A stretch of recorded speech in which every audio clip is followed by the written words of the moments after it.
एक समय की बात है। एक छोटे से गांव में एक गरीब किसान रामू अपने परिवार के साथ रहता था।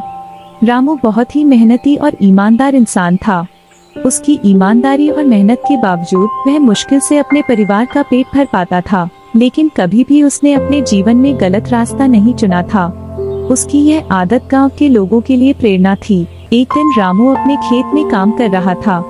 उस दिन की मेहनत के बाद वह थककर एक पेड़ के नीचे आराम करने लगा। अचानक उसकी नजर एक चमकती हुई चीज पर पड़ी। जब उसने पोटली खोली तो उसकी आंखें चमक उठी। उसने सोने के सिक्के भरे हुए थे। रामू की जिंदगी में कभी इतना सोना नहीं देखा था।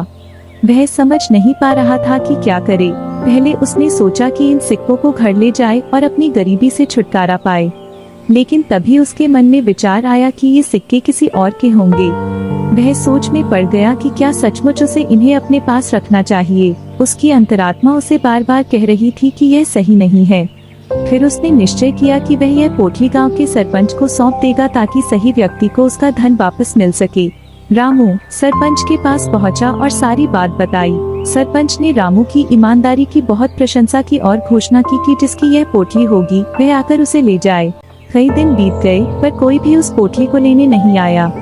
तब सरपंच ने रामू को उस पोटली को रखने की इजाजत दे दी, क्योंकि उन्होंने सोचा कि यह उसकी ईमानदारी का इनाम होना चाहिए।